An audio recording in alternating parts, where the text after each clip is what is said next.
এবার বচ্চন পরিবারকে বয়কটের ডাক দিয়েছেন মুম্বাইয়ের প্রথম সারির পাপারাজ্জিরা।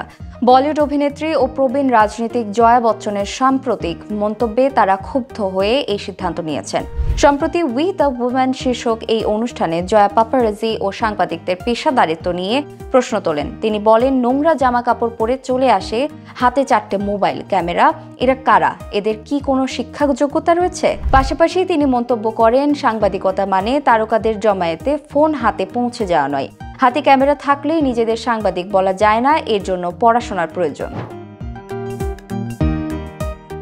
জয়ার এই শব্দচয়ন পাপারাজ্জিদের মধ্যে ক্ষোভ সৃষ্টি করেছে। তারা বলেছেন, অমিতাভ বচ্চন প্রতি রবিবার জলসার বাইরে অনুরাগীদের সঙ্গে দেখা করেন, কিন্তু মূলধারার সংবাদ মাধ্যম তা না দেখালেও তারা ঠিকই পৌঁছে যান। পাপারাজ্জিদের অভিযোগ, জয়া প্যাপস বলে আক্রমণ করেছেন, যার মধ্যে ইউটিউবার, ব্লগার এবং সাধারণ অনুরাগীরাও রয়েছেন।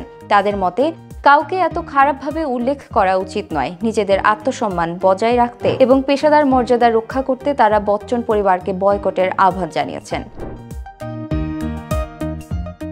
জয়া বচ্চনের মন্তব্য সামাজিক ও পেশাদার মূল্যবোধের মধ্যে বিতর্কের জন্ম দিয়েছে। পাপারাজ্জিরা মনে করছেন, মিডিয়া এবং তারকার মধ্যে সম্পর্কের নাজুক ভারসাম্য বজায় রাখা প্রয়োজন। যদিও বলিউডে বচ্চনরা অন্যতম প্রভাবশালী পরিবার, তথাপি পাপারাজ্জিরা এই পদক্ষেপের মাধ্যমে এক ধরনের প্রতিবাদ ও আত্মসম্মান রক্ষার বার্তা দিতে চাচ্ছেন।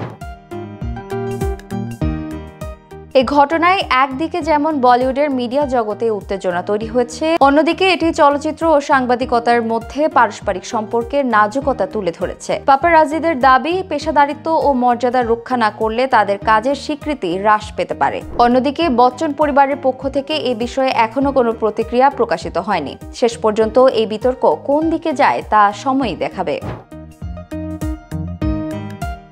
এই ঘটনার মাধ্যমে বলিউডে তারকা পরিবার এবং মিডিয়ার মধ্যে দ্বিপাক্ষিক সম্পর্ক এবং সামাজিক দায়িত্বের প্রশ্ন নতুন করে সামনে এসেছে। পাপারাজ্জিরা দাবি করছেন, সাংবাদিকতা মানেই কেবল ক্যামেরা ও ফোন নয়, বরং শিক্ষিত ও পেশাদার মনোভাবও সমান গুরুত্বপূর্ণ।